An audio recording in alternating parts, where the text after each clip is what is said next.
Everybody else doesn't have to see it. Uh, so thank you for that. And the first question concerning the oil operator site.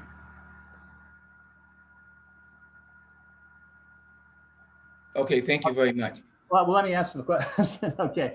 Uh, a developer wants to build 225 tiny lot homes, some are townhomes, not houses, on oil operators' property in Wrigley Heights.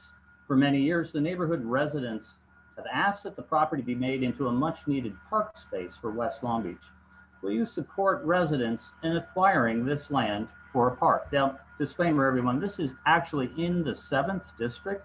However, a park in the 7th district that is close to the 6th district would certainly benefit the 6th district, which has perhaps the first or second fewest parks per person in the entire city. Dee, go ahead, please.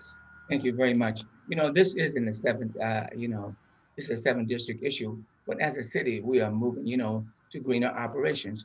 If the council colleagues is willing to move forward to move with this, change, then I am open to it. But as a sixth district council member, I have created many, areas of green and spaces, and so this is why I would have to really question it very much. But so that's why not? I would say why not?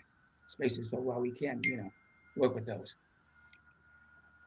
I'm sorry, I was focusing on my next question. So would you support it being a park or Yes, you would? yes, Okay, yes, I would. thank you. Suli, please go ahead. Yeah, so I love this question because it does come up a lot in the Wrigley Well, Association. because you live in- And I would say that before we're in a housing crisis right now. So any idea about building more housing, I am definitely open to it. And I'm going to say that it's definitely not an all or nothing approach about whether it's only homes or only parks. We can have both. I think that we certainly need more green open space, and there are ways in where we can be creative with the design and the space to connect it to the lower river, where we could have recreational activities that are going to be along the way because they're currently being they're part of the lower LA revitalization plan to revitalize that section, and so be connected to also safety issue because we have a river ranger pilot program that's in place. So I would say that I'm an advocate for both, and we can make that happen when we work with the city. We work with the agencies that are involved, nonprofit and other. Time. Thank you, Suli. Dee, if you wish, you have 30 seconds to add anything or rebut anything you just heard. I can understand it. I listen to that totally because the fact that it can be, you can't always look at that because parking is one of the biggest problems we have. When it talks about building and getting people off the streets, I can totally agree with that. Anything we can do to almost eliminate this thing of homelessness, let's go with it. And I know we can get it done if we partner together. Thank you. All right. Follow up real quick, Dee. What what would you, I mean, it sounds like the two answers you just gave might be in conflict. One, you'd want to support keeping it as a park. The other, you want to build homes to help with that problem. Which would be more important on that site, park or homes?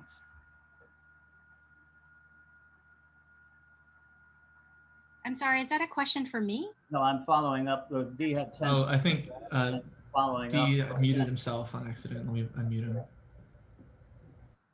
Is it on me? Yes. Yes, We I can said hear you now. anything that the community would. Left, and I want to follow up real quick on that. It sounds like you support both building houses, but earlier you said you'd like to have this reserve for park. So which would be more important in your view on this location? Park, houses, combination? Then you got 10 seconds to answer that.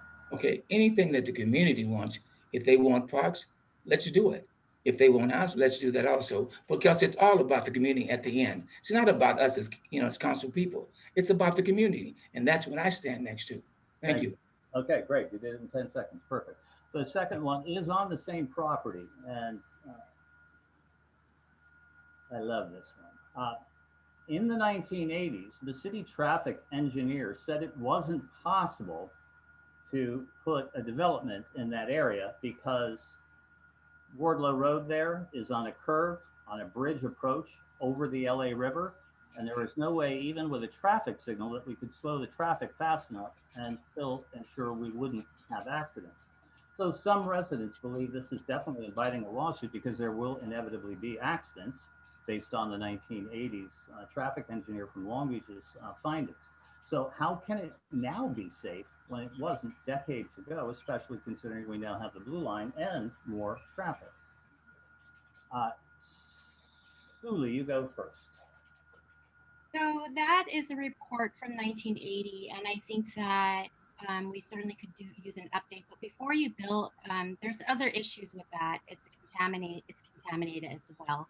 So there's a variety of challenges, but I think that what's required when you build anything is to do an EIRA report. I'm sorry, I don't know how to spell it out. I just used acronyms, but it's an environmental report that any developer that needs to go through, even if it's not even just building housing, but it's building any kind of recreational space or anything that people utilize, in order to make sure that it gets passed. And if it's not, they're going to have to figure out a way to clean it, and maybe we have to redo another report. So if the city is involved with this, then we may need to do another report to update if it is safe or not. Thank you very much. Steve, would you speak to that, the 1980s traffic engineer report saying it was unsafe versus current recommendation that are finding that it's safe to build there? Again, this is an issue where I would, take the lead of my council colleagues, because he or she knows best what is good for the community, what their community wants. But I can't speak for the traffic engineers because this is something from 1980. And I think we need to get updated information. I agree with Mr. Suli. We need an environmental impact report. We need to find out from the sea level what we can do and cannot do. Thank you. CEQA, what we can and cannot do. Thank you very much, Steve. Suli, would you like to take an additional 30 seconds? And I think that it's important. I think it's going to be a costly process, certainly when we build anything, but I think that in order to ensure we are activating open space, we need to make sure we go through the process making sure it's safe for people to live. And I think that we need to make that, explore all of the avenues to make that happen. Thank you very much. And I also want to compliment both candidates on doing such a great job staying within the time. That makes my job easy, and that's what this is all about. The next question will go to you first, Dee. We have to acknowledge an unpleasant reality, but we have disproportionate shootings in Long Beach within our council district, the 6th council district. It's a chronic inequity. Will you commit within 30 days of your new term to agendize an item to restore Long Beach Police Department's field anti-gang unit?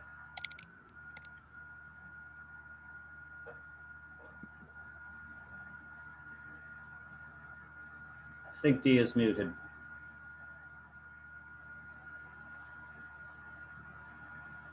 Can anyone hear me? I can hear you. We can hear you. Can anyone hear Dee? He needs to unmute. There we go. Dee? Okay, fine, thank you. We're in a budget crisis, as everyone knows. What I really want and is willing to look at is crime prevention innovative, that keeps our youth active and busy. It's like I always said, a tired kid is a good kid. And this is where we're really seeing a whole lot of this. I think the type of, shootings and things that we're having, we need to bring a more job and keep our, our community, active, because the fact that we don't have that, like I say, when they said a tired mind, it's just a devil's workshop, and this is what we're looking at. We have to keep, our community, and especially our young kids today, we got to keep them busy and find jobs where we can keep them that, because if not, we'll continue to have the same type of outcome. And this is what I've been trying to work with, because every summer that I've been as a council person, I have made sure that each and every one of our kids that come to me, we have raised enough money to be able to get them jobs. And because we know that jobs will keep them out of trouble. And that's been one of my big thanks for my kids, because it's very important to me, because that is our future, and we must keep them busy and active instead of being in the streets just roaming around. Thank you. Just one moment, please, Suli, but if you answered this part of it, I missed it and I apologize. Where, would you commit to reinstating the field anti-gang unit? Just me. Is it? This is to be. Okay, fine, good. I'm sorry, I thought it was, okay. I'm committed to bringing forward an agenda item that, provides, this type, for our youth, because that's very, very important. And this is one thing I've been thinking and studying about, because like you say, we got to keep our youth busy, and we can work on, cleaner preventions, crime prevention, if we do that, and restoring, some of the polices is not, the motive of answering these various, questions. Thank you very much, Steve. Suli, would you commit within 30 days of your, assuming you win, within 30 days of taking office, to agendize an item to restore the police department's field anti-gang unit? So, no, I would not, because right now we're in a critical time where we've had great uprising around the response of the death of George Floyd. And I think that this is a public response that we need to change the way that we're looking at gun violence, or if we're talking about any violence that's been going on. We need to take a proactive approach in evaluating how we're solving social problems. And I want to really lift up that the death of the 3-year-old and the family member that got shot today has been in my heart all day.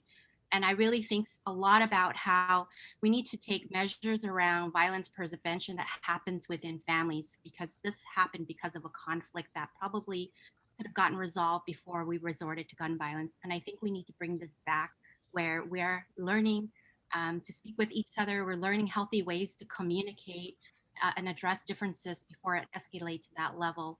As far as gang violence, I think that we need to think about youth development programs that begins where we do prevention and rehabilitation. It needs to be prevention where we are keeping young people, in centers after school or on training and vocational training, and then rehabilitating those who are incarcerated that are leaving, that wants to leave the gang life. We need to create other alternative pathways and invest in those programs and invest in community. And so that's where I believe that we need to be putting our money right now. Thank you very much for that thorough answer. Dee, do you want to use any of the 30 seconds that's available to you right now? Yes, thank you. Restoring the police is not the answer.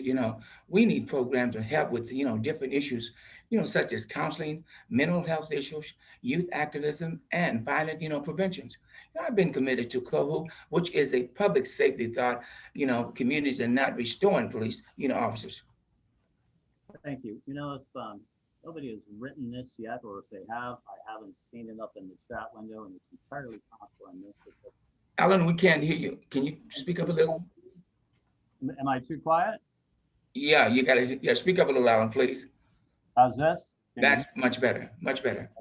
I'm going to try a microphone in a moment, but let me just ask this question. I don't see this among the questions on the window, but in light of what both candidates just talked about, I think everybody would be interested in hearing more about how you might reimagine the Long Beach Police Department in light of the many recent and unpleasant events that are happening not only in our city but nationwide. I believe, Suli, it is your turn to go first. I know you touched on this a little bit in the last question, but if you don't mind, take the full 90 seconds and tell us what are some of your ideas on reimagining Long Beach Police so it could be a more responsive department. Well, I think that we need to go back. What is the purpose of having police? And what is their role in our community and society? So I really began with that question. And what role do they play in addressing the various issues that are occurring in our community, social issues that are not necessarily needed to be addressed with enforcement, which needs to be directed towards professionals such as social workers, behavioral health specialists, psychologists, therapists. I mean, there are so many different kind of professional experts that can be the first responder. And I recommend we have a separate telephone line where people can call when there's a domestic dispute and they don't know what to do. to have somebody that can work them through rather than calling the police directly, where we know that it doesn't always end well and causes other issues. But it also frees up police officers to deal with violent emergency and really allow them to focus on what they can focus on and be good at. So where I believe that we can reimagine and also consider what people's role are in the society. Not everything needs to be dealt and addressed with in enforcement. And I think that that's where I would begin the process of reimagining and looking for alternatives around how we would utilize services with the police. Thank you. Suli, a couple of times your voice started to break up, and I noticed it was when you backed away a little from the screen. So just, you were able to understand, but it seems you and I are having similar problems on this. And by the way, everyone, thank you so much for your kind patience. This is unique in our country's history, and certainly the Wrigley Association, that we are conducting a forum this way. Dee, would you expand on your thoughts, please, on how to reimagine the Long Beach Police Department in light of the many events that we are all so concerned about? Yes, thank you. What I think we really need to do is a police audit looking at what has happened in Memphis, a settlement. We need to ensure that our police budget is being spent on services that are in public safety. Our police officers have been serving as homeless outreach officers, mediators, and other things aside from solving crime. For me, I wanted to agendize a police budget audit that for every officer involved in shooting, officers need to do community work in communities that they are working in. And we need that they are, working in, and we need to get back to the community policies mode. We need to look at our citizen police complaint commissions. For many years, it has never found a police officer guilty of any wrongdoing. So I think we need to get back to this, do the audit and understand what we're trying to get involved in here as far as mediation and outreach. Thank you. Thank you. I'm trying an experiment. Can you hear me through this microphone, anybody? Much better. Much better. Is it? Okay, very well. Okay, thank you so much. Suli, do you wish to add or respond in any way, add to your own remarks or respond in any way to what Dee just said?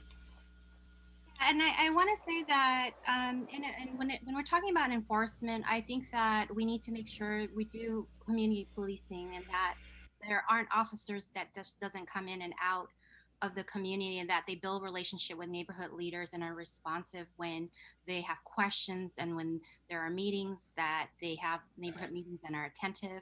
And so that's where I want to add that piece, that when it's looking into other roles that they can play in our community is making sure they know the community and are responsive in a timely manner.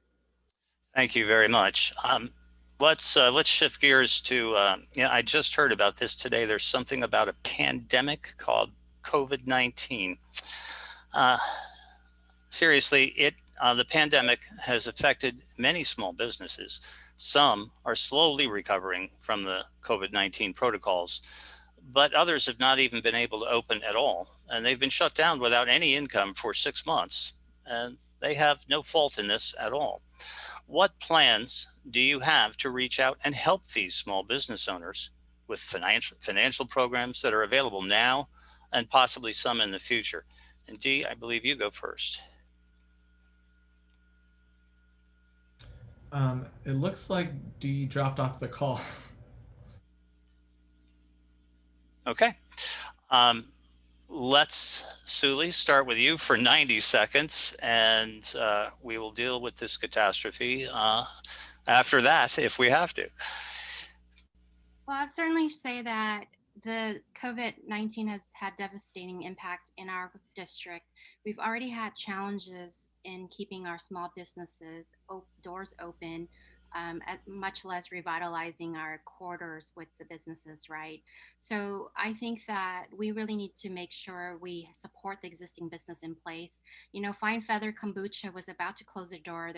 I love what they're doing there. I'm a fan of kombucha, and they were about to close, but they got creative and had the owner of Sura help buy a business and help keep it going. So they figured out a process to make sure that they keep their old doors open. So it doesn't have to only be through grants and city grants. It's that we got to look out for each other, businesses looking out for each other as well. And it's something we are doing, which I think we should keep doing, which is mutual aid, not just for our neighbors and friends, but that we should do with small businesses too, is how are we as a community supporting them, ensuring that there's people buying their products or shopping there, in addition to all of the other technical support that they need. And also, at the time, an opportunity for them to redo their business plan and think about how to stabilize and how to grow. And also think about what other things they can do during this time and serving what's needed, creating products or services that cater to this time. Those are the kind of services I think that there's needed now. And how do they turn things to becoming more online? Because many of us are so much more Right. online as we are today. Okay, thank you.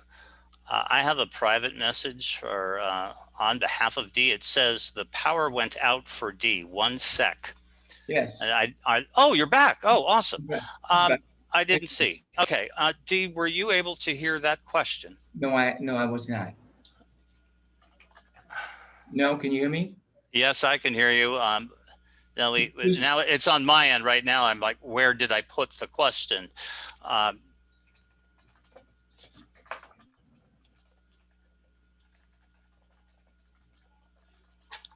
I'm terribly sorry. I can't. Oh, there. Okay, it was about the pandemic, right? Yes. Okay, great. Thanks. All right. D, the pandemic has affected many small businesses. Some are slowly recovering from following COVID-19 protocols, but some have not been able to open at all. They've been shut down without any income for 6 months through no fault of their own. What plans do you have to reach out and help these small business owners with financial programs that are available now and also in the future? 90 seconds. Thank you. With this COVID pandemic, I've already, been walking and talking to businesses. I've been providing grants and loans, resources to them. We have allocated CARE dollars to ensure small business do not close their doors, for good. I'm supportive of any measure that brings resources to the community directly, because many of these businesses do not come to the city, to the city. So I had to start to do a pop-up, to let these individuals know we are there. We're trying to do any and everything we can because we know the seriousness of this pandemic. Thank you. Suli, do you wish to add anything within 30 seconds? Yeah, and I wanted to finish off because I was talking about how critical it is that business take the opportunity to not only sustain and grow, is using technology, setting up that, maybe making sure their menu are online and that they can be ordered online, so that it's convenient and also safe for during this COVID period.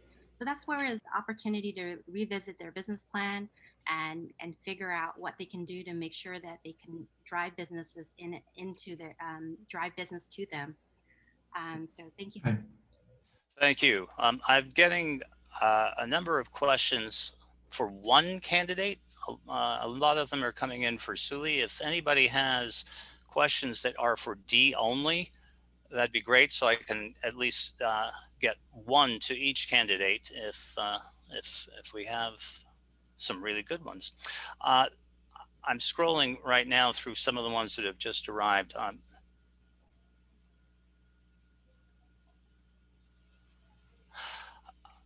This one goes back to Pacific Avenue. And D, you go first this time. What is the plan to keep it clean? Currently, taking a walk down Pacific with my kid is less than pleasant. It's trash and unsanitary items left and right. Other than relying on neighbors to go clean it, what is the plan to increase walkability? And let me just add to that, as one of the things I learned years ago when I was involved with a lot of land use issues for the Wrigley Association, retail establishments need more than anything foot traffic. And if it's an undesirable area or an unpleasant area to walk in, we're not going to have much successful retail. So D, 90 seconds on what you can do to clean up Pacific so it's a pleasant area to walk. First of all, even, and I have a plan, but like with all of this plan consists of every one of us, because a lot of times you hear individuals speak of What are you doing and what have you done? We all came together as a community and started doing a lot of things. And me as a council person, I've allocated $40,000 to the, we call it the Conservation Corps of Long Beach. And they are power washing, picking up trash and weeds and abatement 3 times a week. And this is a pilot program for 6 months. And we're going to keep pace for funding as it's needed. And as you guys know, we all have to get in this. This is a all one and all program, because you can't just move out of the house and throw everything out in the middle of the street and think that we're going to be able to come and pick it up at that time. We will get to it, but the thing about it, you have to be out enough to call us and let us know. And a lot of this, we can't be feel the old deal is like, I'm entitled. You have to get involved. Let's all get together and we can clean up our streets, our cities, and our alleys. So this is why I feel very strongly, and as we're going to engage our business to help clean up these areas as well. Thank you. Thank you, Dee. Suli, please take 90 seconds on Pacific Avenue and cleaning it up. Yeah, and this would just be apply beyond Pacific Avenue, right? It's throughout the whole district. Is that we need a sustainable way of keeping our business quarter as well as our residential areas clean. And that requires a lot of partnerships through not just only small businesses, but also with residents. So what I would do is make sure we're working with the city clean team, getting educational program online, getting people inspired and excited to keep their neighborhood clean, because it's all of us that live here, and we also are responsible for the trash that is there, and it's a reflection of how much we love or don't love our neighborhood. And I really want people to love our neighborhood and be proud of it. And I want to make sure that we get our regular cleaning, neighborhood cleanup and small business cleanup going, and hopefully not be penalized for taking your trash out into the alley and having somebody report on you because you are doing the right thing, and then fining you for trash that's been left by homeless people, right? Because they're everywhere. And so that's one of the things that is concerning for neighbors, is that the homeless community unfortunately are being moved around and there's trash left behind. And that's another layer of issue that we're dealing with beyond just individual, is how do we also then go into addressing our homeless challenges, which is looking into short-term, midterm, and long-term housings, from shelters to more bridge housings and affordable housing, so that we're getting people off the street and ensuring that we have public health for everyone. Thank you so much. Thank you, Suli. Dee, you have an optional 30 seconds if you'd like to use them. Yes, I would. It's really all about keeping our residents motivated to call and report. It's our neighborhood. It's a neighborhood.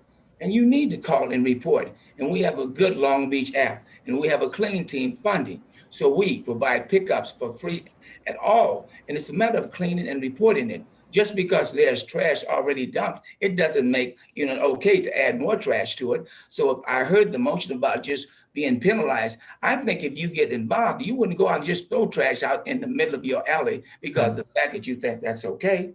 This is things that we have to work with, and that's why we have to get motivated. We hit the time limit, Dee. Thank you. Time limit. Thank you. We have a couple more questions, or time for those, and let's stay on the Pacific Avenue corridor, because it is one of only 3 similar zonings in the entire city. And it's often been the case, because partly of the relatively low rents there, that non-retail merchants like to locate there. In the past, we've had things such as drug rehab places and certain nonprofits that were giving out food, which created a lot of litter. It was always controversial if an unlicensed church would open there, because the city didn't want to enforce its own ordinances because it looked bad. It looked like it was opposing religions.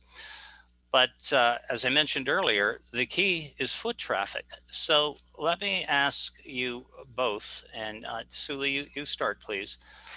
What can you do as council member to help the residents and those merchants so that only properly licensed entities are located in that relatively restrictive zoning?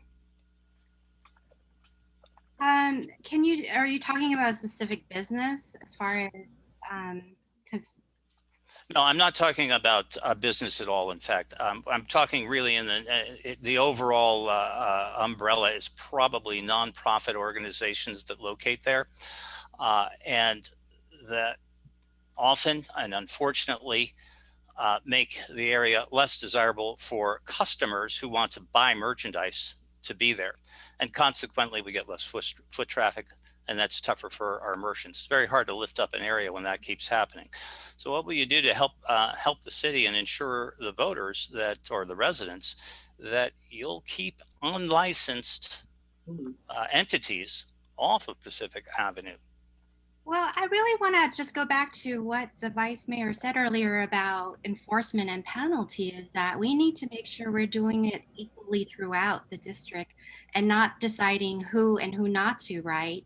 So I think that we need to be consistent in the way that we're working on enforcing codes enforcement, and that we work with certainly the person who we think may be committing the violation. We don't just go and penalize. We work with them and check in with them. Why is there a problem, right? We need to do an assessment before you just find somebody. You actually see, well, how can I help you clean up? What can our neighborhood groups do to clean up? Can we get an IRS demolition to come and pick up your trash if the city is just, is backed up? So it's really looking for creative ways, and it should be the very last resort to penalize any businesses or nonprofit, certainly, but it's also making sure we work with them and also be considerate of neighboring surrounding, right? So I think that the last resort is penalizing, and that's where, but we need to make sure we're making attempts to be considerate of every case, and especially the one that you're talking about, the church, right? No, I was talking about nonprofits in general, that are, some of which are there without proper licensing. Mm-hmm. And yet it's very difficult to get the city to say, you're not allowed to be here. Yeah. That was what I'm specifically talking about. That has been an ongoing problem going back now decades. So, could you speak to that? Yeah, actually, I should just shift to that. If they don't have the proper licensing, then we certainly should make sure to address that problem immediately, and then see how can we assist them to get the licensing they need in order to do whatever it is they need to do safely and lawfully, right? I don't think that enforcement is certainly the only answer. Certainly, nobody should be violating anything without a license, and that needs to be addressed immediately. But it also needs to be, well, what else? What is it that they need help with as well, right? There's so maybe I'm not understanding fully your question, but I hope I answered it appropriately. Okay, thank you. We gave Suli a little bit of extra time because I followed up there, folks. So I don't want you to give you the impression we're trying to give Suli more time than Dee or anything like that. It just seemed to me that she needed, I needed to explain the question better, which apparently I didn't do very well. But Dee, what can you do to help the merchants on Pacific Avenue when unlicensed nonprofits pop up and create circumstances which make it an unpleasant place to be for other merchants, for legitimate merchants and their customers? Yeah, thank you very much. That is a good question, because it's not all about education. It is. And when we talk about it, is all about education. We need to know what is licensed. We need to come up with a consensus of what is the community needs. Some people want nonprofits. Some folks need services other than goods and services in retail. We need to do a full study of what the needs are. If we are in a food desert, then we need to attract food stores. If we need services, then we need to attract that. And there is nothing with churches for enforcement. It is all about continuous reporting and engagements with the offensive, parties. And like I said, I listen to, and if I have no time, this is about enforcement. That's why we have an enforcement team. Because if we didn't, our city would be running rapid and doing anything they wanted to do. That's why the city has an enforcement team. If you're doing things wrong, then you should be penalized for it. So I don't care who it is. They should be penalized. Thank you. Suli, do you want to, I've just got another one that came in. And let me just read it verbatim, and if people can nod their heads if they'd like to stay on this topic for a bit, or we can move on if if you shake your head. Thanks for talking about Pacific. There are halfway houses, meth clinics, empty buildings. It's not just the trash. It's not foot traffic friendly, not welcoming right now. What we're talking about, I think, is the city pretty much turning the other way or ignoring when unlicensed nonprofits come in that really hurt the other merchants and make it undesirable for customers to be there. Suli, you have 30 seconds if you want, and then if you would, folks, either by chat or nodding your head or something, let me know if you'd like to stay on this or move on. Suli? Yeah, so I think I better understand your question because I've walked into some of these clinics or nonprofit places that you mentioned. Unlicensed ones. Unlicensed ones. And I think that we need to go back to, that's the issue around the bid, right? Is we need a baseline of what is in business, the Pacific Avenue corridor, who is licensed and who isn't, right? And to making sure that they know what the law is. It's an education process for sure. I don't think that the first answer to everything is enforcement and penalizing people, because how do you make sure people feel welcome in a way and open up to even tell you the truth and share that they need help? But that's why we end up resulting in conflict and violence, is when there isn't trust and there isn't open communication and illegal activities, right? Okay, Suli, thank you.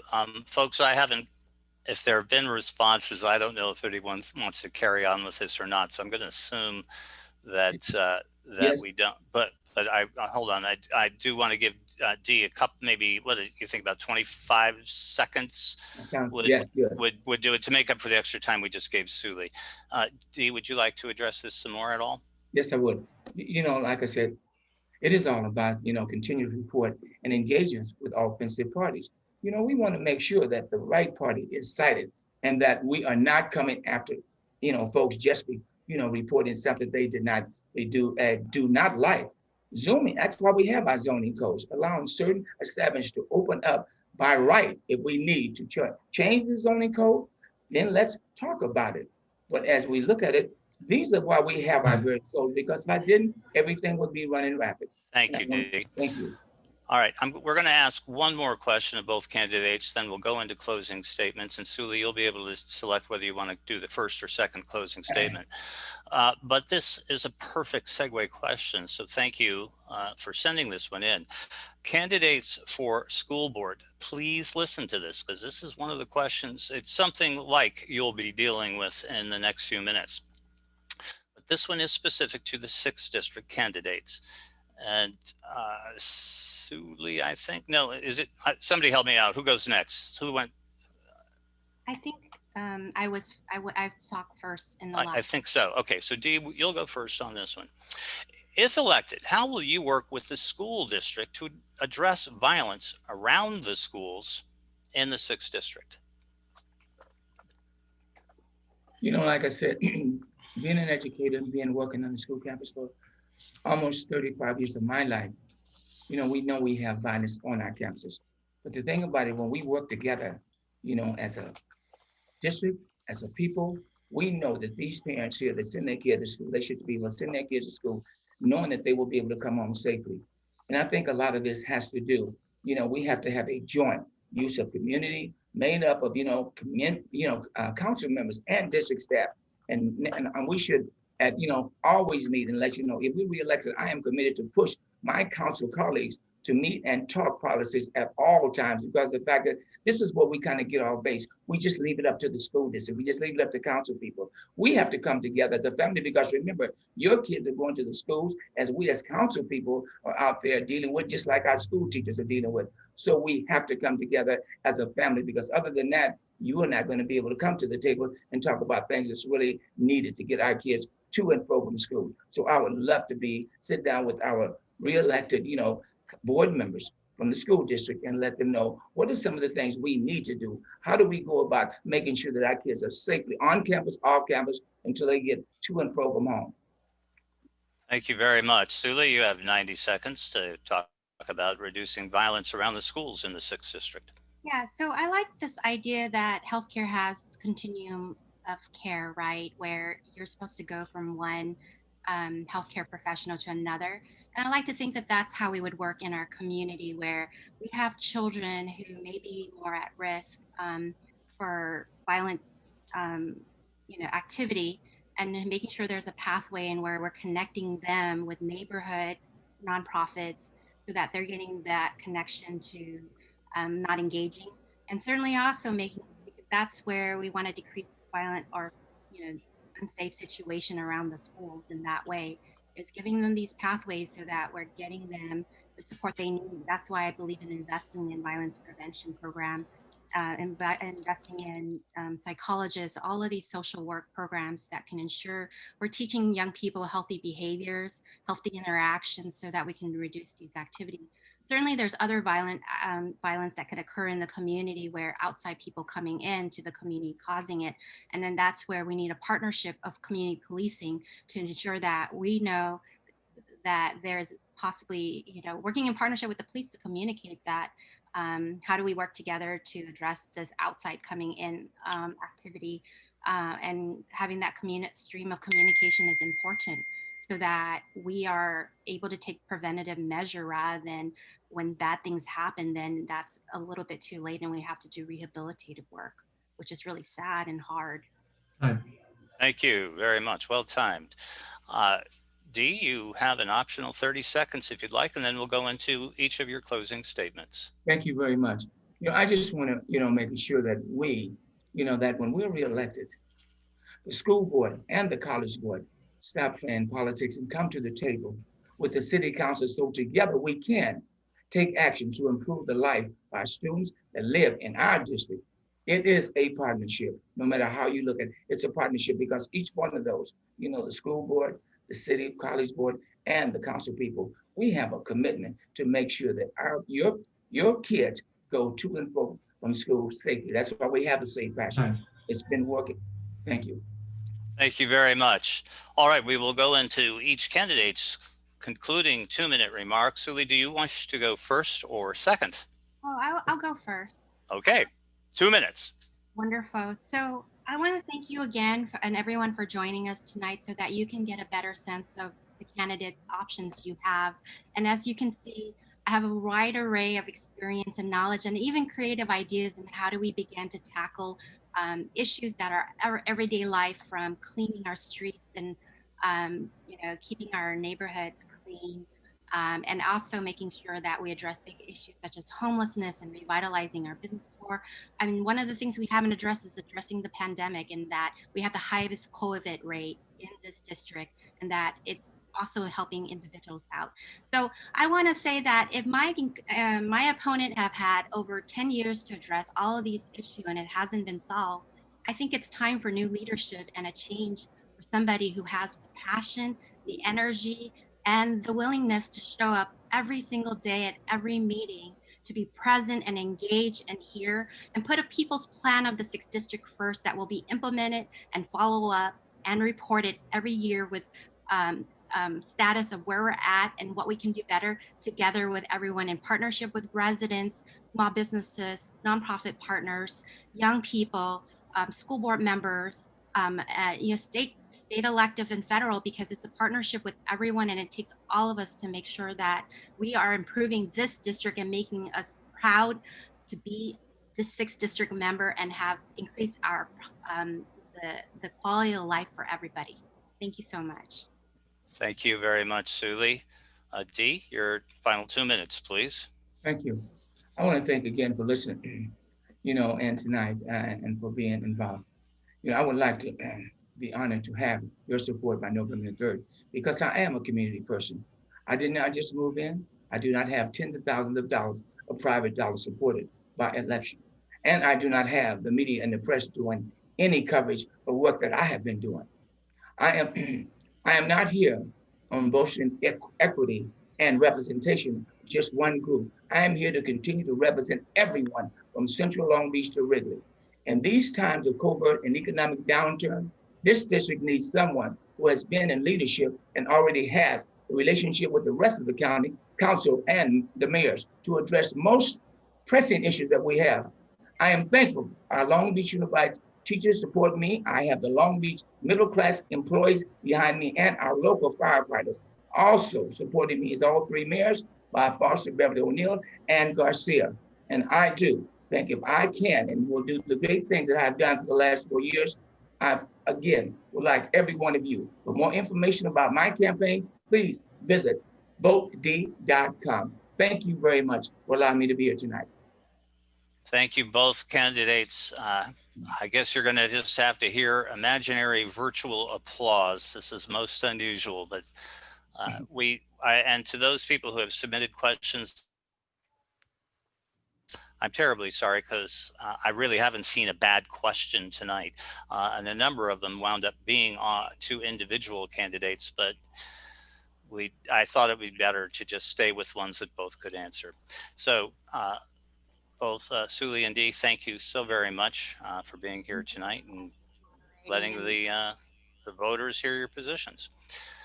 Thank you again. With that, all right, let's ask Tonya Reyes Uranga and Eric Miller to make themselves ready. Let's just do a mic check first. Just a second. Tonya, you're I'm unmuting them. Closest on my. Oh, okay. I see. Tonya still looks muted. Eric, say something, please. Good afternoon, everybody. Eric, can you hear me? Okay, great. You're on. Tonya, can you let's do a mic check? Hi, I'm Tonya. Can you hear me? All right. Everybody else, I'm getting thumbs up. Awesome. Okay. Just a second. Same format. Can you guys Each of you both see me Yes. for the time cards? Are you good, Eric? Yeah, I'm good now. Okay, cool. Thank you. Okay. Yeah, both candidates are unmuted throughout the entirety of this, and unless somebody tries to mimic what happened in another debate some of us saw on TV. So thank you in advance for not being like what we've seen recently. It's the same format. Each of you will have 2 minutes open, 2 minutes closed. It'll be randomly selected on who chooses first. Whoever chooses first on that will choose whether to go first or second for the concluding 2 minutes. In between, we'll have questions. Candidate A gets 90 seconds, candidate B 90 seconds, and candidate A has an optional 30 to respond. We all good? Ready to go? Eric, you please choose whether you wish to go first or second for your opening remarks. I'll open. Okay, great. You ready, Alex? Okay. Anytime you like, Eric. Thank you. All right. Well, first, I just wanted to thank everybody for coming. It's a little late tonight. It's about 8 o'clock. I got a little girl who's making a whole lot of noise behind the door here, so I'm going to apologize in advance. I'm Eric Miller, and obviously I'm a candidate for Long Beach Unified School District, District 2. But before I was the executive director of US Vets and previously of PD Jobs and this political candidate, I'm somebody who grew up right here in this neighborhood. I used to rent an apartment right off of 23rd and Chestnut, and I grew up off of 14th and Walnut. And as a product of this district, I recognized that there was definitely two sides of the Long Beach Unified School District. And I want to help shrink the academic achievement gap within our city. With that said, I grew up right here, started at Whittier, then went to Bixby, then went to Stanford, and then on to Millikan, where I was really blessed to have a mentoring organization take me under their wing and help me break that cycle of poverty that's happened in my family. I'm a man of humble beginnings. My story is not too different from a lot of the young men and young women in our district. I come from a single parent home, a low income family, and obviously I only had parents that wanted the best for me. And so with the assistance of this nonprofit that I was a part of, Operation Jumpstart, like I said, I was the first in my family to graduate from college, where I went on to be an architectural designer. But I actually gave up those architectural dreams because I recognized the beauty of helping people. And so about 10 years ago, like I said, I left the field to be a part of the nonprofit sector. A lot of you remember me from Operation Jumpstart, where I was not only just a mentor, but I was one of the directors there. And so I was able to help hundreds of kids in this district. And I hope that in this position, I continue to do the same. Thank you. Thank you. Perfectly timed. Tonya, you have 2 minutes to introduce yourself, please. Okay, well, thank you to the Wrigley Association for having this forum. This is getting to be your perfection. My name is Tonya Reyes-Aranga, and I'm running for school board. I moved into the Wrigley neighborhood when I was still in college. I was still living with my parents, and they bought their first home on San Francisco Avenue in Wrigley. Like I said, I was in my first year at UCLA at Summer Bruin, and we moved from the central area from 10th and Walnut to the great neighborhood that I live in now. And it was really quite a dream come true because we realized the American dream of home ownership, and Wrigley made that happen. 14 years later, Roberto and I bought our first home on Golden in the Wrigley area. In the Veterans Park Auditorium where we hold the Wrigley meetings, I sat pregnant with my third child every first Monday of the month, serving as a Wrigley Association secretary of the board. And 6 years later, I left that same auditorium after my first candidate forum and celebrated my 40th birthday. So the whole association and Vets Park has been part of my life for a while. My grandson, the son of the child who I was carrying as secretary of the board, will now be going into the Long Beach Unified School District soon, as will many young people in the area. And I hope to be on the board to ensure that they receive a great education. I began my work in education at UCLA's Educational Opportunity Center, where I was a career and academic advisor.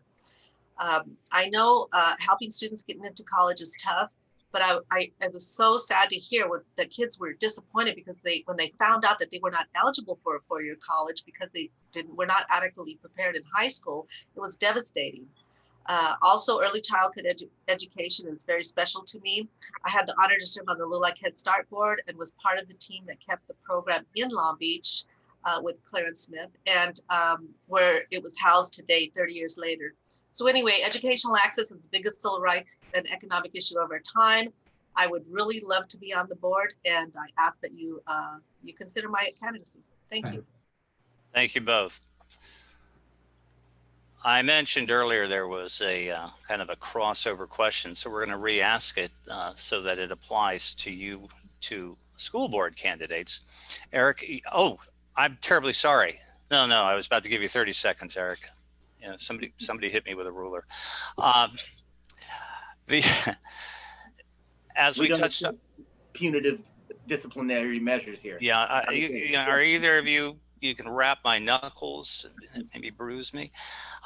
Anyway, as we mentioned in the previous candidates forum, we have a lot of violence around the schools, not necessarily on school property, but let's face it, even though it isn't in your purview technically, clearly you're concerned about kids being safe as they make their way to and from the campuses that you'll be setting policy for.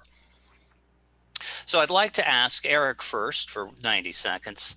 How do you propose to work with the City Council and the Long Beach Police Department also to help keep our kids safe off campus as they go to and from school? Well, Alan, first off, you make a very valid point where when it comes to these issues, yes, they want to be safe as they're coming to and fro from school, but a lot of the issues are actually starting right there on the campuses. So making sure that we, one, have a safe environment on campus with a certain level of security, but also providing health professionals in a therapeutic manner to help mitigate situations, hopefully so they don't carry outside of the classroom and or school campus. But with that said, I think that if it does carry outside of the school campus, a lot of it, if we can just be frank, it was between the Black and brown community. And it was a lot of unfortunate gang undertones. And I think that, yes, we'll have to work directly with the police department, directly with our city councilmen. But I think that the one piece that has not necessarily been discussed is working with our community-based organizations. And I think that them having those personal relationships with those kids, with those adults that could be carrying out these negative activities is going to be important in regards to the community policing model that was suggested earlier. Thank you. Tonya, the same question to you. How can you, as a school board member, work closely with the City Council and the Long Beach Police Department to help keep the kids safe off campus. Eric also brought up that a lot of these problems start on campus, which was not part of the question, and it may in fact be true. I don't know, but if you want to speak to that as well, that would be great. So we have 90 seconds, please. I think first the school district needs to get away from the thought or the culture that they've had for the past 10 years that the school board is only responsible for what happens within the fence of the schools, and that once the student leaves, that it's the city's problem. And I think that something like violence really indicates that no, it's all our problems. It's a community issue. There used to be a committee that was formed, and Dee kind of referenced it, but that they used to meet on a quarterly basis. It was made up of city council members and school board members, and they met every quarter, or they tried to anyway, to discuss issues of importance. And the number one issue was always violence in and around the schools. They stopped doing that after Mayor Beverly O'Neill left, and I thought it was a shame, because what really the most important thing is communication. We need to know what the police know, and the police department needs to know what the school knows. Because oftentimes what happens outside was started inside the school, or vice versa. You have a complaint in the community or a hassle out there in the neighborhood, and it's brought into the schools. So I would say that we should reinstate that committee again and have regular sessions to discuss, frankly, what's happening out in our community, out in the streets. And we should also be very clear on what's happening within the schools. I think it's something that worked, and we really need to talk. That's how Safe Passages came about. And that's one of the programs that helped parents feel confident that their children will be safe to and from school. Thank you, Tonya. Eric, if you like, you have 30 seconds to add anything that may have occurred to you. So one of the things that I didn't share was that I used to be the chair of gang reduction, intervention, and prevention for the city of Long Beach. And so I was working very closely with the gang community, in all honesty, and the police department, and helping mend a lot of relationships. And it proved to be successful, as I was working right there next to the Kings Park neighborhood, and Dee and I were able to put the Peace League together. And so it worked out really well. And things like that are going to be the tools to help us mend a lot of those issues. When you say Dee, did you mean Dee Andrews? Correct. Okay, thank you. The second question, Tonya, you will start on this one. For the benefit of people that may not be aware, a little background here. Long Beach Unified has recently hired a new superintendent who is new to the district. And of course, we are dealing with COVID. The school board voted to allow the superintendent to make the decision on whether or not schools should reopen for kids or do so virtually. There's been some considerable controversy over that decision, and also controversy over whether it was wise for the elected school board members, all of whom live here, turn that decision over to someone who is pretty new to the district. So with that preamble, the question is, will you commit within 30 days of taking office to make or support a motion to regain the school board policy setting authority on COVID-19 and take it back from the superintendent? Well, I don't think we have to do that. This school board, and I have to say for the last couple of decades, has always abdicated their power to a superintendent. And it's always been a strong superintendent. And quite frankly, the new superintendent has been around for a couple of decades. So No, she's in Long Beach. In Long Beach, yes. My apologies. Okay. So she has been around. The school district, the school board just has not utilized their voice, not utilized their power to be able to do what they need to do. The job of the school board is to give direction, establish policy, monitor programs, and ensure that the school's in a healthy fiscal position. And what's happening is this school board takes direction from the superintendent, where in a lot of other school boards, it's the other way around. So I don't think we have to do anything other than find our voice. And unfortunately, we've had a school board that has been very, not very transparent. They've kind of pushed off their responsibility to a superintendent. And so now, because of COVID and because of Black Lives Matter and because of just issues regarding concern about parents having to deal with their children at home now, you're finding that the community is extremely vocal, and we as school board members are representatives of that community. So we need to vocalize what are the concerns of the parents. We are elected officials. We don't represent the teachers and we don't represent the staff. We represent parents. Thank you very much. Eric, your position on retaking the decision-making authority concerning COVID and whether we do virtual education or in classroom education back from the superintendent? And would you commit within the first 30 days of taking office to either make or support a motion that would do that? Well, I first want to make sure that I'm very clear. I'm going to support Jill in this position. I think that she is very well qualified. She's very intelligent. And though she may be new to the position, I think that she brings all of the skill sets needed to carry the baton from the great Chris Steinhauser. With all things considered, I don't think that it is important for us to take away power to a certain extent, as like Tonya said earlier. We have worked from a management standpoint when it comes to the school board. And because folks like Jill and her team are there on a daily basis, obviously the school board is highly dependent upon the knowledge and skill sets that they bring. And I don't think that it's fair for school board members to question the perceptions that they bring. But I do think that in their role, it is their job to make sure that it is the best suited decision for all parties involved, especially our students. And so when it comes to the overall decision making, the final decision, yes, it should definitely come from the school board, but obviously with the high suggestions of the people that are doing the job every day. Well, we clearly have quite a difference between the two candidates. Tonya, you have 30 seconds to elaborate on anything that you might have. I have nothing. I think she's a fine candidate. She's going to be a fine superintendent. We'll see. But she started off pretty well.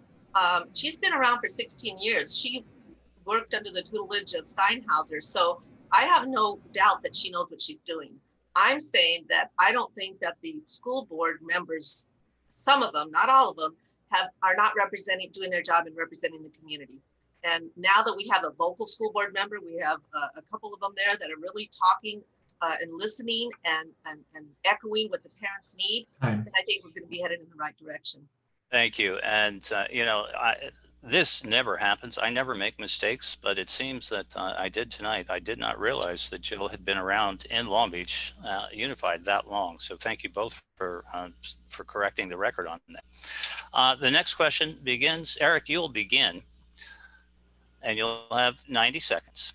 In the event of budget cutbacks, which are quite probable considering the budget situation we're going to see because of COVID, in the event of budget cutbacks, will you be willing to lay off teachers? I think that the board 2 or 3 years ago was very strategic in making a protection plan when it comes to the funds. And so there is a bit of a surplus to take the blowback that COVID-19 has created. And so I don't anticipate the layoff for teachers, but I do recognize that there's going to be a major financial hole. I think that we will need some support from our federal government, obviously, and we'll keep our fingers crossed in November with the decision maker on that. But there also have to be some local support as well when it comes to Proposition 15 as well for some additional funding. So to answer the question, I don't think that there will be a need. So I'm going to say that we will not need to lay off teachers. And I think that though it is going to be a lot of tough decisions that are going to have to be made, I think that removing one of the most vital components of the district would be a costly decision, to say the least.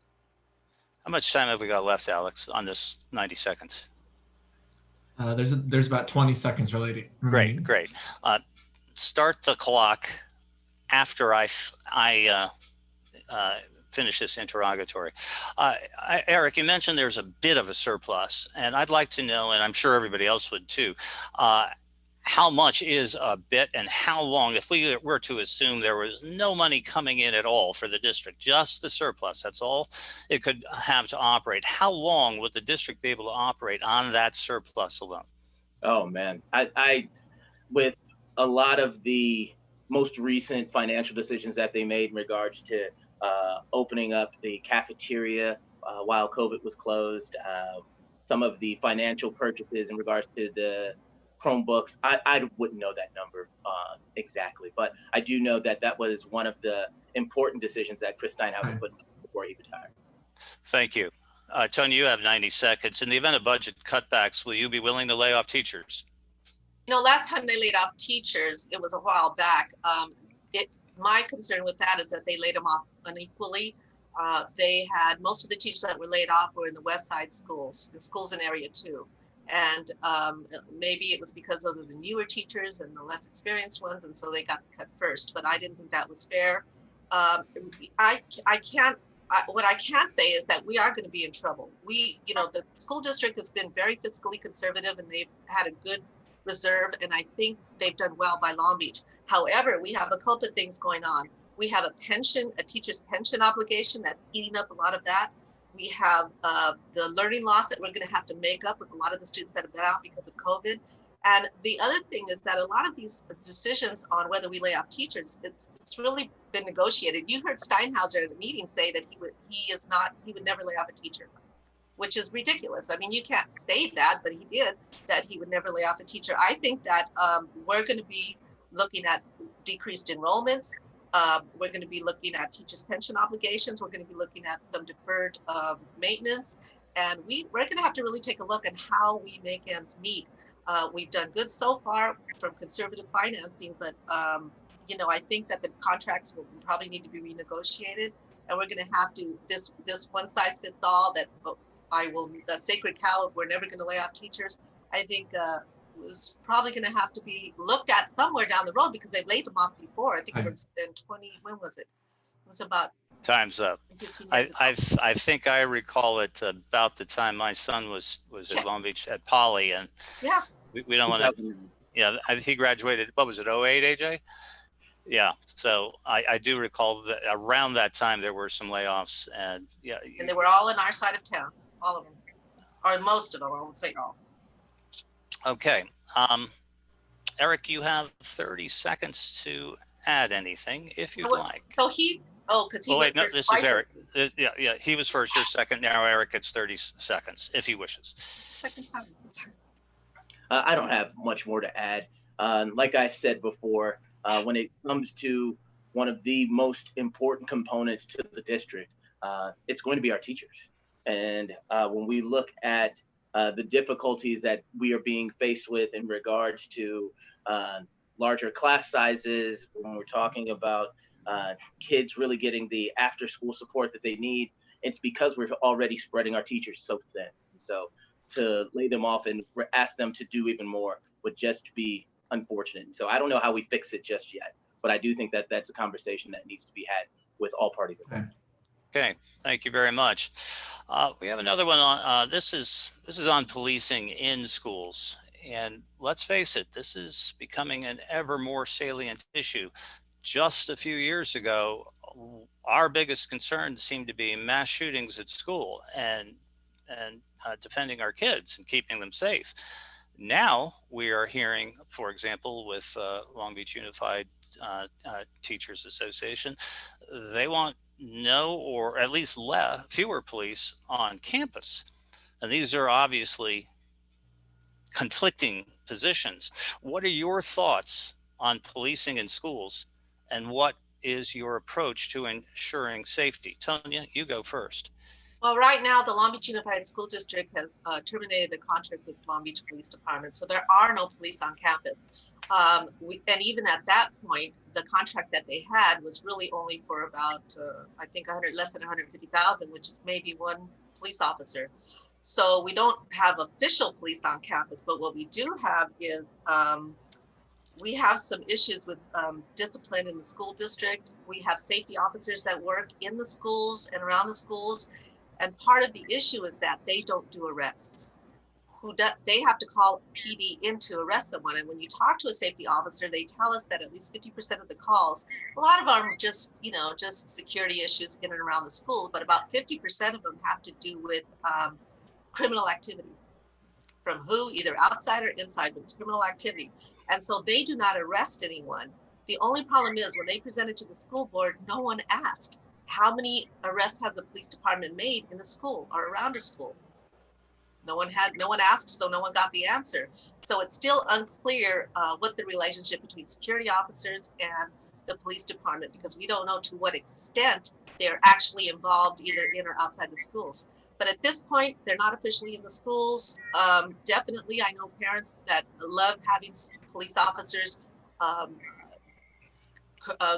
to drive around the school district or around the schools, because they like that safe passage. They want to make sure that their children are taken care of. But in the schools, there are no police. Time. Thank you very much. Eric, could you speak to your thoughts on policing in schools and how we'll keep our kids safe? Yes, so Tonya is absolutely correct in the sense that there are no more hired police officers in the school. But when we talk about the police that were on campus, it was for a punitive security measure most of the time. Unfortunately, I can remember many a days where I had a buddy who got in a fight on campus and was getting arrested, or because of an inappropriate toy that was brought on campus and he'd get arrested. And so those type of images on somebody like myself have unfortunately stained the relationship that somebody like myself would want to build with the police. And so I think that when it comes to having any form of security and or police officer on campus, it can't just be about security. It also has to be about relationship building. I'm one of the founders of a local nonprofit here called Why'd You Stop Me? Funny enough, our first employee, I hired Tonia's son, Emiliano.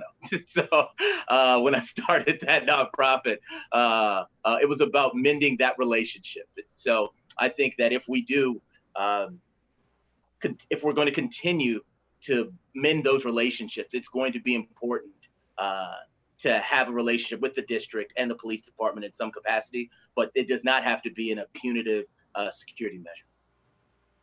Thank you very much. Tonya, you have an additional 30 seconds if you'd like to take them. Definitely. I'm especially concerned about the punitive effects of the discipline policies of the district. And so when you talk about something happening within the schools, you have to focus on decreasing suspensions and expulsions, especially for our students of color. Black and Latino and Pacific Islanders are more likely to be suspended or expelled than any other group. If you're special ed, if you're Black, you're more likely to be disciplined. And so we need to take a look at that.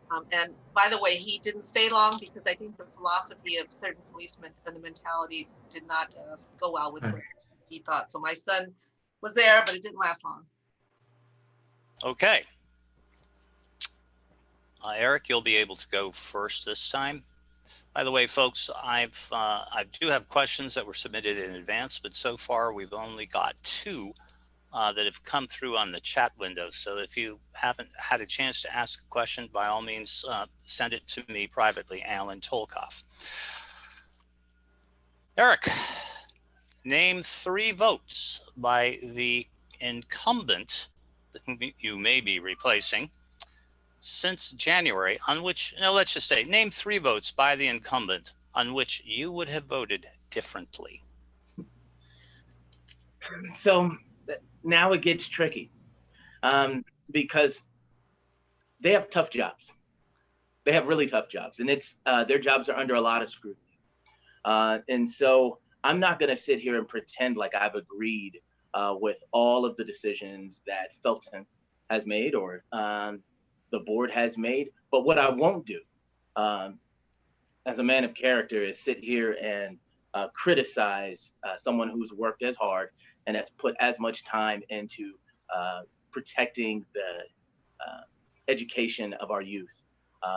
Though I was a little disappointed with the decision on not making Juan Benitez the president, and there were a number of other ones, I won't use this space to be a critic.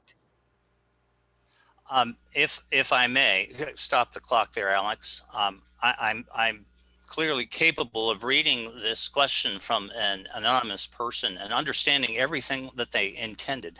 But I don't think they're suggesting that either of you criticize Felton, who has served. I mean, he's a friend of mine. He has served us in so many ways in this city and throughout education, literally since he was a college kid. So I don't think if you were to say, I've got a difference of opinion on this particular vote, that it would be inferred upon by us as a criticism. So with that in mind, and you did mention one, might there be one or two others that you think that you would have thought you would have voted differently on? I have no opinion. Okay, very well. I apologize if I seem to put you on the spot. That is not my intention. No, you're fine. I just thought I didn't read it as necessarily having to be a criticism. Tonya, can you name 3 votes by the incumbent on which you would have voted differently? A couple of things. I think that, well, actually, I would have voted on the local, the learning continuity and attendance plan. I don't believe he was there.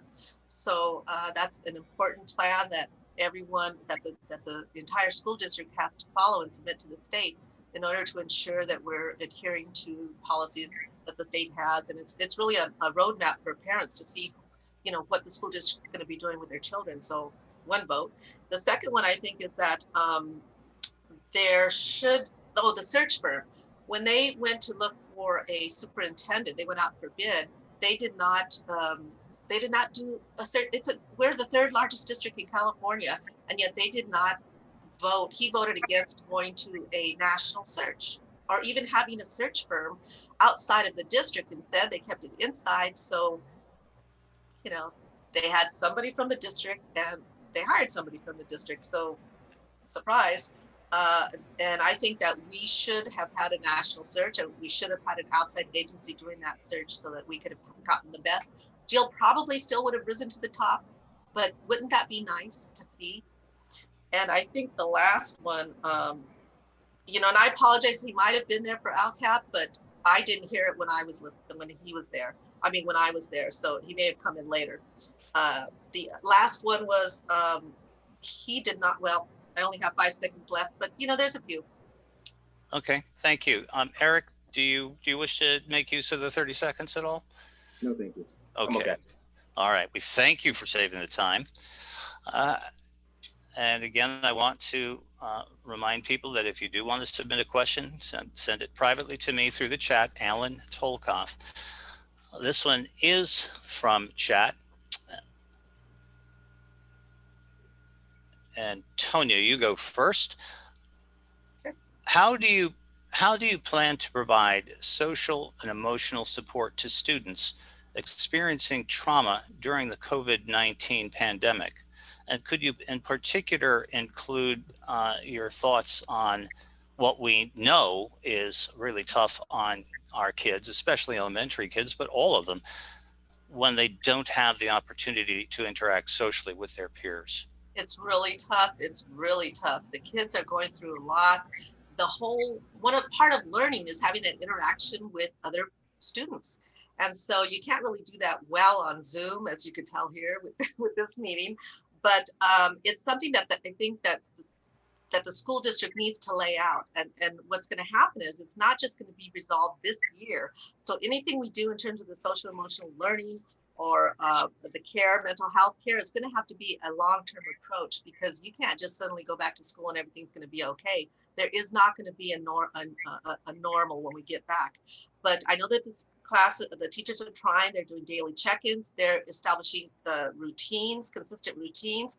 They're trying to, they extended in the ALCAP, they extended the family resource centers to allow for some short-term individual counseling to support students. And then they've brought in some nonprofit agencies like, let's see, Guidance Center, Starview, ChildNet, The Child, Pacific Asian Counseling Services. So the school-based mental health officers are going to have a group of community-based organizations to help them. It's not going to be easy. It is going to be tough. We are fortunate, at least in Area 2, to have a family resource center in Stevens Middle School, and that's going to serve about 26 schools. And the community and parents really pressed and said, we want those family learning centers to be open to everyone, because normally they're just for those that qualify. But at this time in COVID, they're gonna have to be open for everyone. This is not something that we're gonna get over easily. Thank you, Tonya. Eric, I believe you have 90 seconds on this. Yeah, so when we're talking about the second district here, where over 2/3 of the people in the district are people of color. I'm just going to be frank here. Unfortunately, mental health services is something that unfortunately is often frowned upon. And so to get people to change their frame of mind around mental health services is really going to be the first step. And so that's going to start with the parents, helping us reach their kids and help them understand that talking with a therapist or talking with a mental health professional is okay. From there, we're going to have to roll out a pretty extensive telehealth approach. Right now at US Vets, we're piloting something like this with our previously homeless veteran community that is too struggling with this pandemic and the level of isolation and the lack of resources, and all of these things can result in frustration and anger and disappointment. And so to have somebody to act as a sounding board is going to be important. And I think that having a telehealth system in place with the buy-in of parents and teachers and students is going to be important. Thank you, Eric. Tonya, do you wish to use the 30 seconds? Yes, of course. We do have phone check-ins. Teachers have phone check-ins. The school counselors, the psychologists, they do have telecounseling services, and we're going to have to expand that, because right now we can't do a lot of one-on-one. And I think of special importance is our special needs children. We have special ed students that most of their learning is one-on-one, and they have gotten, some of them, no learning at all going on during this COVID, and they have regressed. And so we're going to have to do a lot with certain populations. Thank you. Thank you both. I have another question, and Eric, you'll be going first on this one. It's sort of a straight from the shoulder punch to both of you, so brace yourselves. Why are you running for this office? Neither of you are educators, but both are accomplished. Eric ran for city council 4 years ago. Why switch to school district? Tonya has a history of service and in community service and as a council person. Why school district? So Eric, you're first, please, 90 seconds. Well, when it came to my run for the 6th district a couple of years ago, my passion then is the same passion now, is wanting to help people. That's why I left the architecture field to go into the nonprofit sector. And at the time, I felt that I could be an catalyst for change when it came to the city council seat. And it was also a great experience for me. But when it comes to my experience in both leadership and with academics, my skill set is best aligned with the school district. As I said before, my previous role as a director for a local nonprofit here in Long Beach, where I served hundreds of kids from the 2nd district and helped them go on to 4-year universities, was right here, Operation Jumpstart. And so I like to think that that knowledge, that experience as somebody who's gone through this district, as somebody who's helped hundreds of kids in this district, and as somebody who truly has skin in the game, who has a young daughter who's going to be going through this district, these passions will make sure that my decision-making isn't based on wanting more political influence or trying to climb some political ladder. It's going to only be about what's best for these young people and my daughter. Thank you very much. Sonia, do you want me to reread that, or?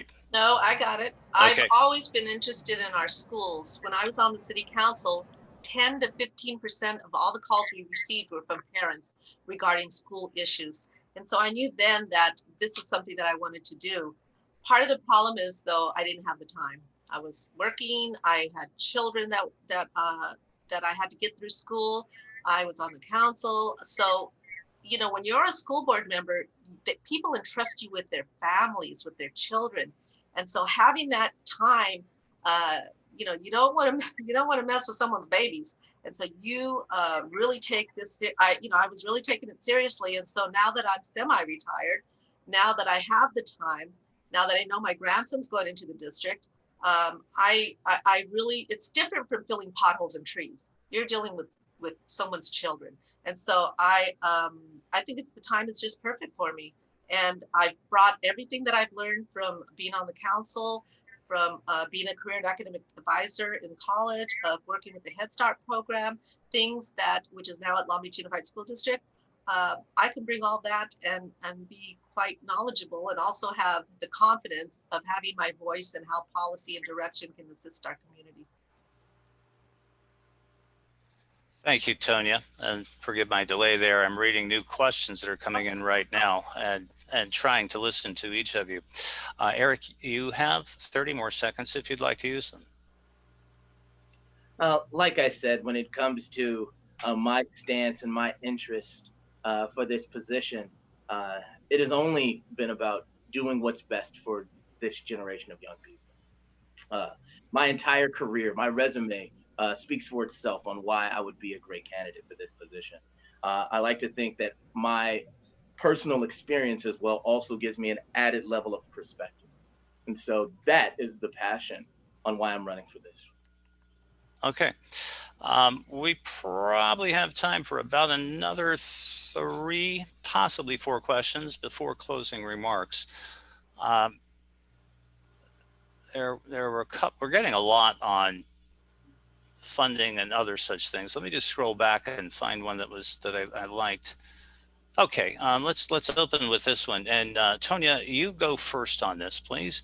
I'll just read this entire thing. Could each school board candidate state how much money they have spent on mailers and Facebook ads and other advertising, and who are their main donors? Thank you. Well, my main donors, I have well over 100 donors, individual donors. I do have the Working Families of Long Beach. I have been endorsed by the County Federation of Labor. And so the carpenters, the Teamsters, they have come through because they know and they live in this community and they work in this community and they want a good educational system for their children as well. I have, for the most part, raised slightly more than Mr. Miller.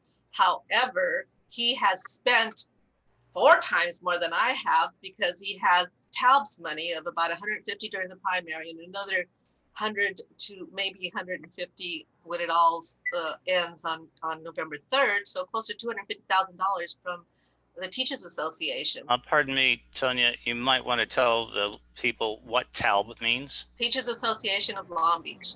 And so the question was, where is my funding? It's from Working Families in the City and Friends and Family. Okay. Eric, would you like me to reread the question? Sure. I'm sorry you said that, because now I have to find it again. Okay, here it is. Could each school board candidate state how much money they have spent on mailers and Facebook ads, and who are their main donors? Thanks.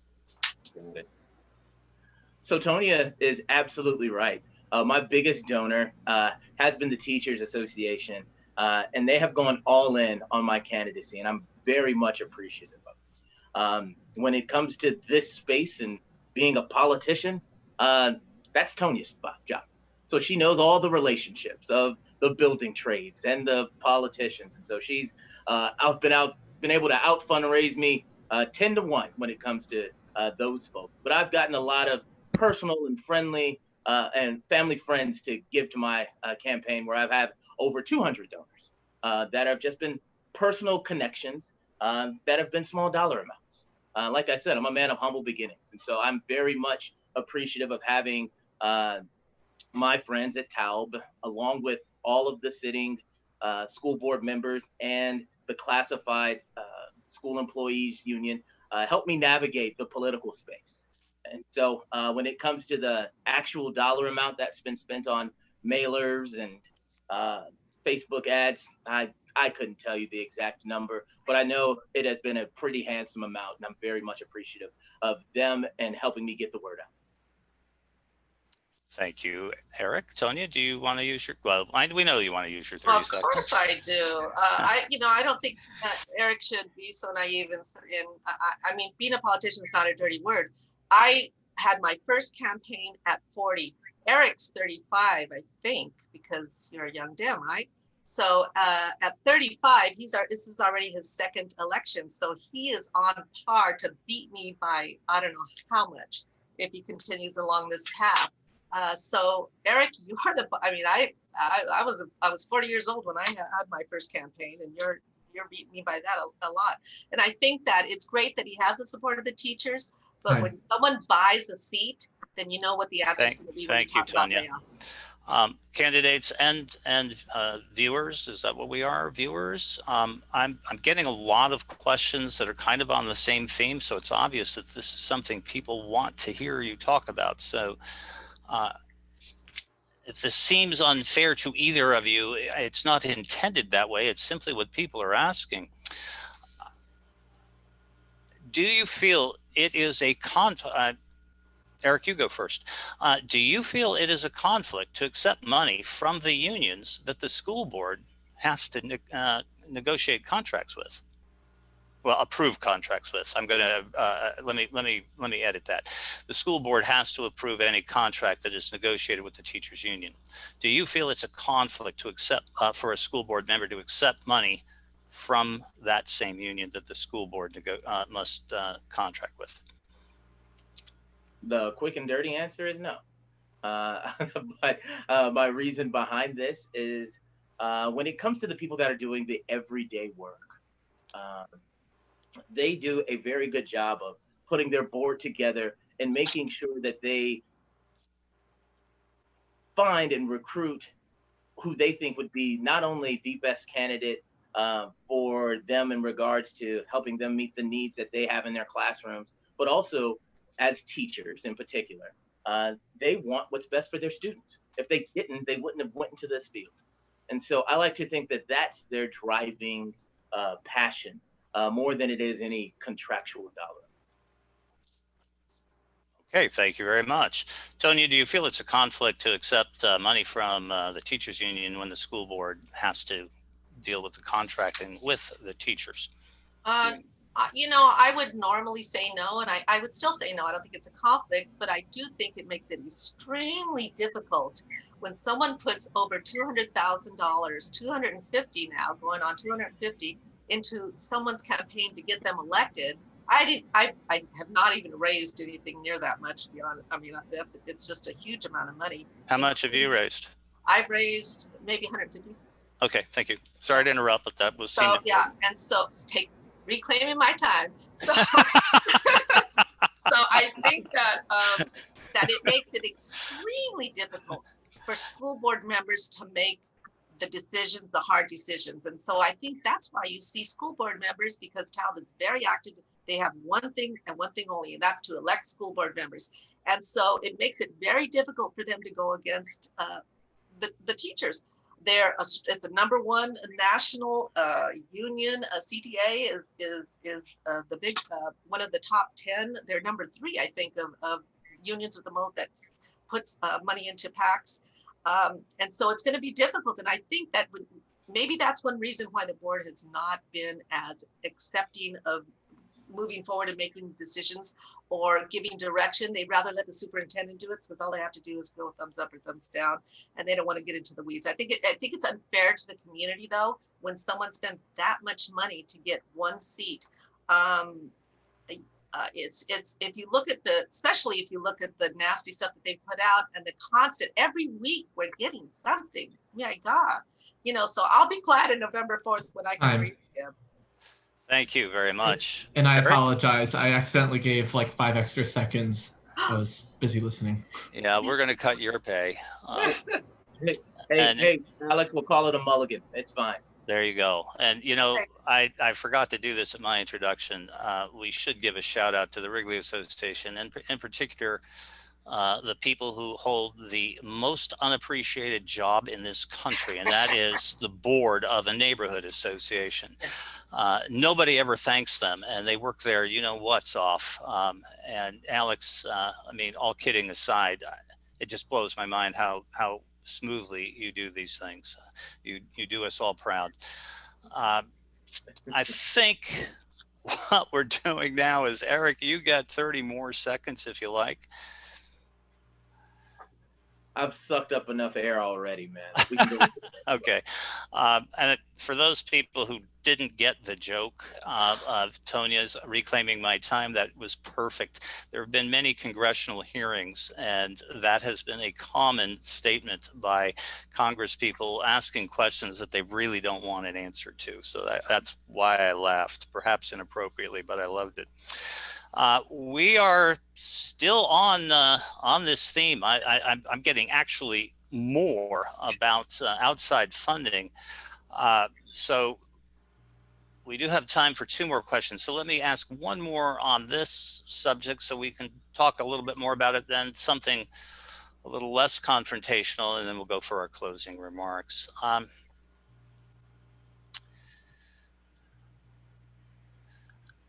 Eric, this is going to sound like it's a slam on you, but we know that at least legally and officially, you have no interaction whatsoever with what TALB sends out.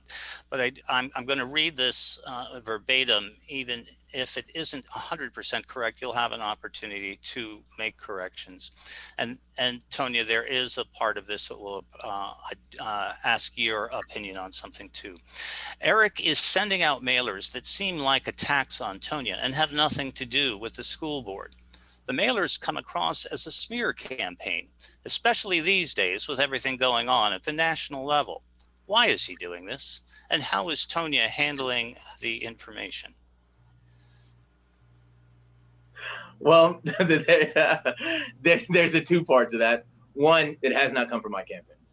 I have not paid for or had my campaign paid for one smear ad towards Tonia, as Tonia and I go way back. But obviously in this space, politics, unfortunately, are politics. And I don't understand it myself. But all things considered, I've had nothing to do with it. So it's not Eric. I think the most recent one was from the Teachers Association. And once again, I support our teachers. And so even with their unfortunate mailer, they clearly have some major concerns about Tonia's personal decision-making and think that it's going to play a major influence on the decisions that she makes as a potential board member. And so if that is the case, which I'm going to make the assumption that it is, then though I would definitely not want anyone to say negative things about me, I would completely understand if people have their concerns and they share their concerns. Thank you very much. Tonia, would you like me to reread the question? No. Okay. Eric, you do have a say. It's your candidacy. It's your campaign. And yes, you are involved because it's your consultant. Tal and Eric's consultant are the same person. So you tell me he doesn't know what his consultant's doing? To me, that's disingenuous, and it's not even true, to be honest with you, to say that you have nothing to do with it. If you don't, then you need to get control. If you can't control your campaign, then how are you going to control the school board seat? I don't know if Eric's even sent out anything from his own money, because everything I've gotten in my inbox has Teachers Association Long Beach, Teachers Association Long Beach. Oh, they even used the C4 for the Teachers Association of Long Beach, which is their, what is it called? Issues fund. So when it was like after the primary, when everyone was enjoying a little time off, they threw some more crap out there from their C4, which I don't even think is legal, but that's another story. So yeah, Eric, you do have a say, and you should get involved and say something about your campaign. If you don't like it, so I think that I'll just leave it at that. He does have a say. Eric, you've got 30 seconds more if you like. Proof is in the pudding. My name's not on any of those things. So it hasn't come from me. I've never approved one. So that's all I have to say about that. Okay, may I just take a moment and commend both of you. This was a little bit unpleasant and it could have easily gotten ugly, and neither of you went anything other than class. And I'm confident I'm speaking for everybody. Thank you for keeping this on a professional and diplomatic level. It's an example of what politics could be when people strenuously disagree and yet manage to be pleasant to each other. So thank you. The last question before we go to closing remarks. Tonya, this one is for you first. Long Beach Unified School District is the largest property owner in Long Beach, yet their properties are some of the worst looking. Chain link fences, paved play lots, etc. What can you do to improve the appearance of the schools in our neighborhoods? Well, first I get a list of what they own. I don't think anyone really knows. The school district knows, and maybe school board members, but unless you ask, you're not going to get it. And so, especially in Area 2, where we all already have a problem with blight and with rundown properties, we can't afford, as a board member, to say that we as an institution contribute to that blight. So first I would get a list of what the properties are that we own. And if they're school, and some of them may not even be school adjacent. They may just be storage play areas. They may be places where they park cars or where they have, so I don't know. So one thing is to find out and definitely vocalize the concerns of the community that, hey, this is not acceptable. The other thing that I didn't know that they were the biggest property owners. Thank you. You've enlightened me today. But they are, as you can hear at every meeting, is that they are the largest employer in Long Beach, which I was surprised at too. So my concern with that is because if they're the largest employer, then why doesn't the school district look more like the community? They have the ability to be able to hire and fire people out, within contract specifications. That's true. A lot of things are negotiated, but they have the ability to hire people. Do we have Khmer speakers? Do we have, speakers that can actively involve themselves with the community? There was a question about having a Khmer immersion school. Well, you know what? I don't know if we have any Khmer teachers at all, that speaking teachers at all. So we have to take a critical look at a multi-million. Thank you, Tonya. Would you like me to reread the question for you, Eric? Please. Sure. Long Beach Unified School District is the largest property owner in Long Beach, yet their properties are some of the worst looking. Chain link fences, paved play lots, etc. What can you do to improve the appearance of the schools, which are actually in our neighborhoods? Right. One school that comes to mind right away is that I start thinking about Lafayette or John Muir or Stevens. When it comes to architectural uplift, you're talking my language, brother. I used to be an architectural designer. So I've definitely shared those concerns. And in some strange way, I've also been embarrassed for schools that look the same way they did when I was there.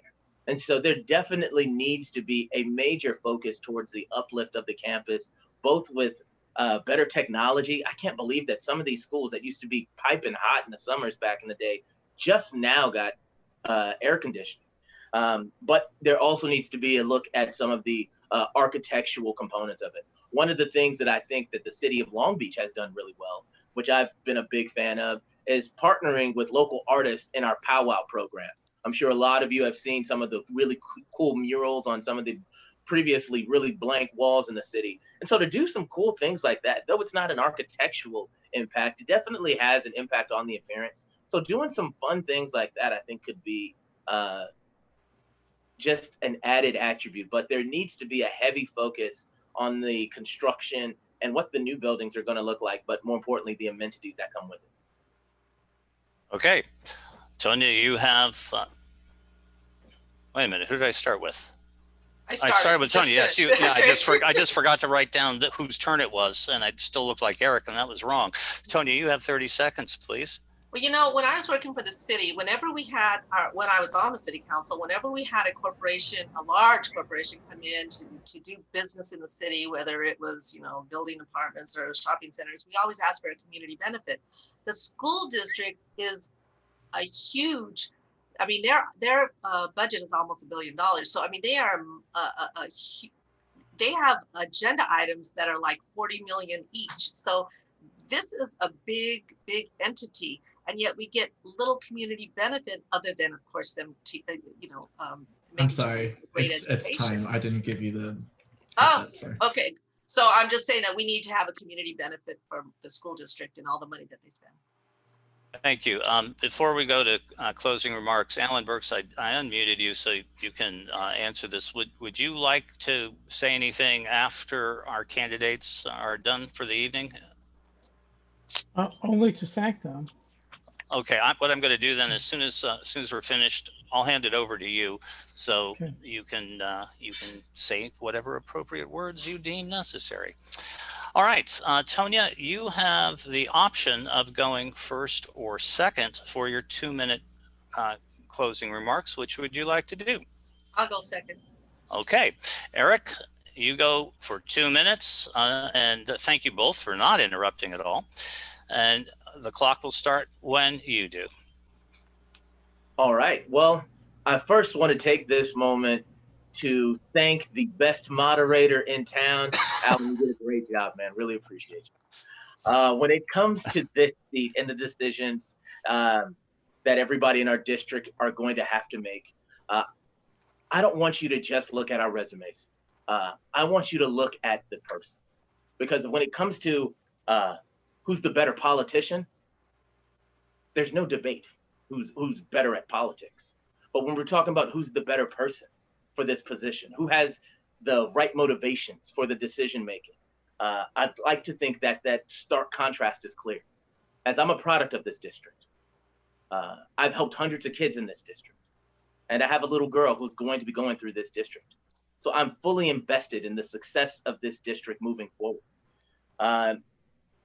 I could spout out a bunch of statistics. I can spout out all the supporters that I have and all of the people that are behind my campaign, but that's not what anybody wants to hear. Everybody wants to hear why I'm doing this. And it's really for her, Abigail Joy Miller.